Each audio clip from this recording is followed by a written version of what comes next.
Good morning, class 9. So in the last class we have studied one of the most important component of cell, that is cell membrane. So in this class we will be starting with the other basic components of the cell, that is cell wall, cytoplasm as well as the nucleus. And apart from that we will also study about some of the cell organelles which are being present within the cell. So next move on to the slides and see the basic details of those parts. So, as we have studied about the cell membrane in the last class, we have studied about the types of transport, that is diffusion and osmosis, right? Apart from those transport mechanisms, there is another type of transport which is called mediated transport. Now, what is this mediated transport? Mediated word refers to any medium or any material through which the transport mechanism is taking place. So in this one, what happens, there are some essential proteins which are being present, which are called transport proteins, or are rather referred to as a permeases. So what they do, they help in this process of transport. So as because these proteins are helping, it is referred to as mediated transport. Right. So this mediated transport can be of two types. What are those? We will see to that. Firstly is facilitated transport or diffusion. Another one is active transport. Firstly is facilitated transport or diffusion. In this case, what happens? We have studied that permease is one of the special protein which is present, which is helping. So this permease can help the molecule to diffuse through the membrane, which otherwise was unable to enter the membrane. Right. Next is active transport. In this one, what happens? There is energy which is highly needed in this type of transport. Why? Because in this type of transport, the molecules move in a opposite direction to a concentration gradient. Normally, we have studied that the molecules flow from higher to lower levels, right? So in this one, just the opposite is happening in concentration gradient, and as a result of that, the energy levels are highly required. So one by one we will see on to the different processes. Firstly, endocytosis. Now what is this endocytosis? What meaning? Firstly, endo means internal and cytosis refers to the cells, right?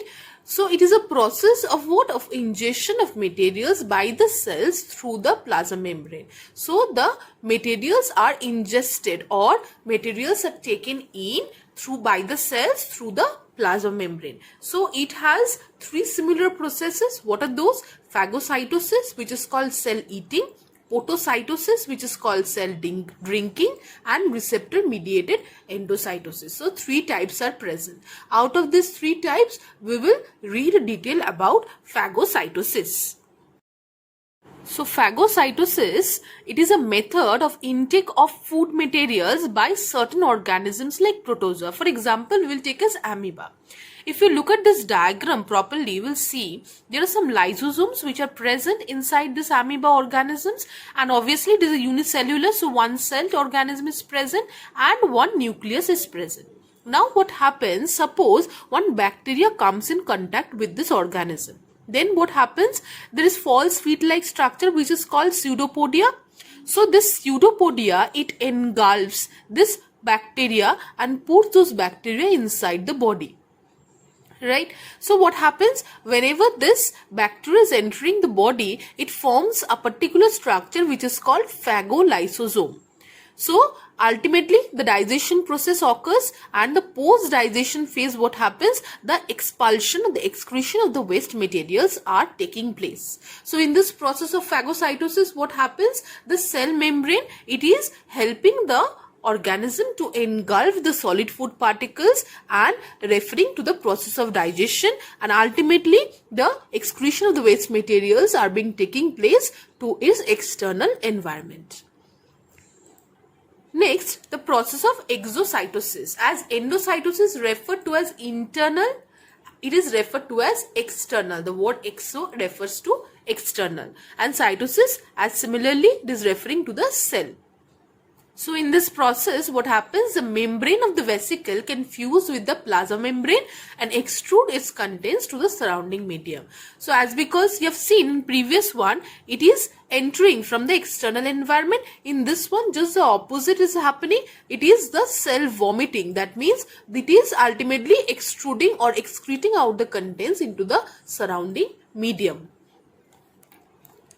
Now the question is, why the cells exhibit exocytosis? First point is to remove the undigested residues of substances. Those are not required, or the toxic substances, they are being removed. Secondly, to secrete the substances such as hormones and enzyme. And thirdly, transport a substance completely across the cellular barrier. So the transport process is definitely happening in this case. So two main processes, one is endocytosis, another one is exocytosis. In endocytosis, what is happening? The ingestion of materials are taking place inside the cell, and in this one, exocytosis, what is happening? Ultimately, the excretion of, or the extrusion of its content is taking place to the surrounding medium. So this is all about the cell membrane. Next component we'll move on is cell wall. Now what is this cell wall? The cell wall firstly is present only in the plant cells. Do remember this is very important. It is present only in the plant cells, and it is a non-living, thick and freely permeable covering which is made up of cellulose. Firstly, the cell membrane, we have studied that this cell membrane is what? It is a living one, right? And it is the semi-permeable membrane, whereas in case of cell wall, it is non-living, thick, and obviously it is freely permeable. That means all the molecules are able to enter and exit out of this membrane. And next important part is it is made up of cellulose. Second, it is present in eukaryotic plant cells and in prokaryotic cells, as I have just mentioned here. So we will see why this cell wall is important, right? So first point is it determines the shape and rigidity of the plant cell. That means the shape and rigidity of the plant cell is being done with the help of this cell wall. Second is it protects the plasma membrane. So this plasma membrane is a second membrane which is present. So obviously it is protecting the plasma membrane from any type of injury.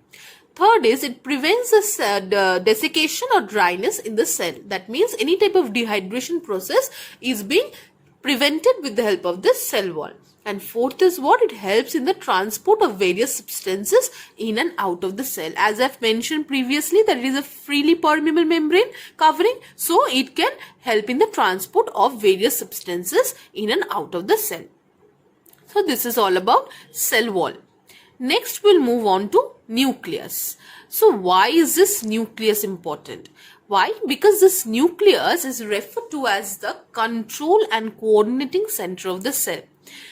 Now we'll see why. One by one we will see that. Firstly, this nucleus is a dense and spherical organ. We'll see the diagram. And this nucleus is bounded by two membranes. This is also very important. Two membranes are present. So see the diagram, everybody. So there is a two membrane structure, double membrane structure of this nucleus, and this nucleus has certain structural contents. Now what are those? We will see one by one. Firstly, the outer structure which is present, you can see a yellowish colored one. This is referred to as a nuclear membrane, which is covering the nucleus and is helping or preventing them for any type of injury. Right. Next, inside this, a plasma structure which is present, which is called nucleoplasm. And within this nucleus, there is one structure which is referred to as nucleolus. In between this membrane, there are some pore-like structures called nuclear pore, and there is some thread-like structure you can see within this nucleus which is called chromatin. Right? Why is this chromatin important? Because it is ultimately consisting of the genetic materials such as DNA.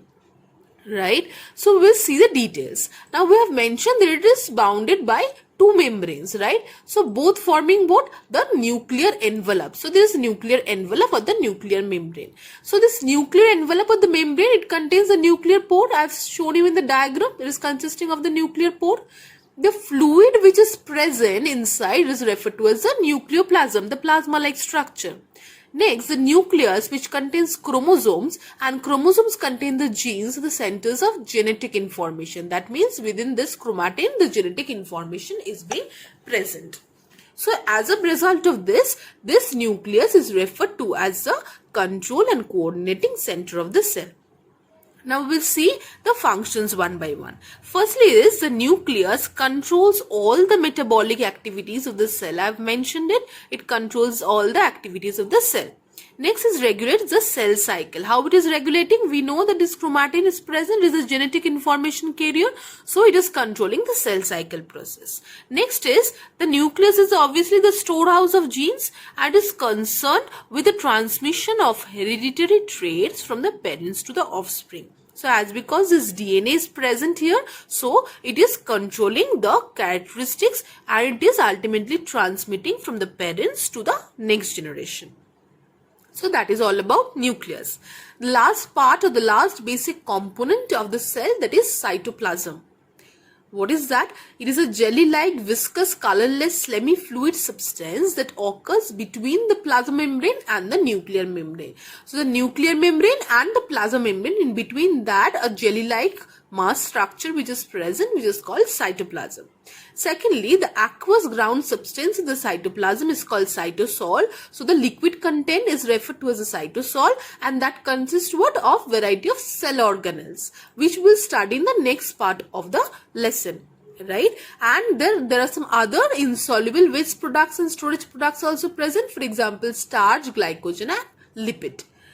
Okay, now why is this cytoplasm important? This cytoplasm is important firstly because it acts as a store of vital chemicals like amino acids, proteins, sugars and vitamins. We all know that these are the important components which are required for the growth of an individual.